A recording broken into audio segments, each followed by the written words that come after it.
సంప్రదాయ హిందూ కుటుంబ వ్యవస్థ లేదా హిందూ కుటుంబ అవిభాజ్య వ్యాపార వ్యవస్థ ఇట్లాంటివి వింటుంటాం. హిందూ కుటుంబ అవిభాజ్య రాజకీయ వ్యవస్థ అన్నది నిన్న ప్రత్యక్షంగా అందరూ గమనించారు.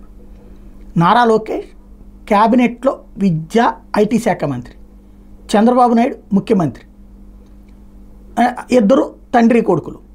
కొడుకు అయినటువంటి లోకేష్ తండ్రికి నిన్న పవర్ పాయింట్ ప్రజెంటేషన్ ఇచ్చారు. ఏదైతే విద్యాశాఖకి సంబంధించినటువంటి మార్పుల వ్యవహారాన్ని ఎక్స్ప్లెయిన్ చేశారు. తెలుగు అస్సలు ఎవరికి రాకుండా పోతుంది కాబట్టి తెలుగు తప్పనిసరి చెయ్యాలన్నటువంటిది లోకేష్ చంద్రబాబు గారికి చెప్పడం, ఆయన వెంటనే అంగీకరించడం జరిగింది.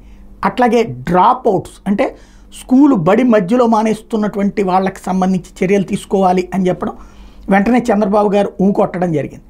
అదే సందర్భంలో స్కూళ్ళకి సంబంధించి మధ్యలో ఆగిపోయినవి ఉన్నాయి, నాడు నేడు కింద పెట్టేసి వాళ్ళు ఆపేశారు, డబ్బులు సగంలో కట్టేశారు అంటే వాటిని దాతల ద్వారా చేయిస్తే బాగుంటుంది అని కొడుక్కి తండ్రి ఇచ్చినటువంటి సలహా, మంత్రికి ఇచ్చినటువంటి సలహా అనే కంటే కూడా ఆప్యాయంగా మాట్లాడుకుంటూ ఒక సిస్టమేటిక్గా అంటే ఒక వ్యవస్థని ఎలా బాగు చేసుకోవాలి అన్నటువంటి దాని మీదన అనుభవజ్ఞుడైనటువంటి నాయకుడు తన కొడుకుకి శిక్షణ ఇస్తున్నారు.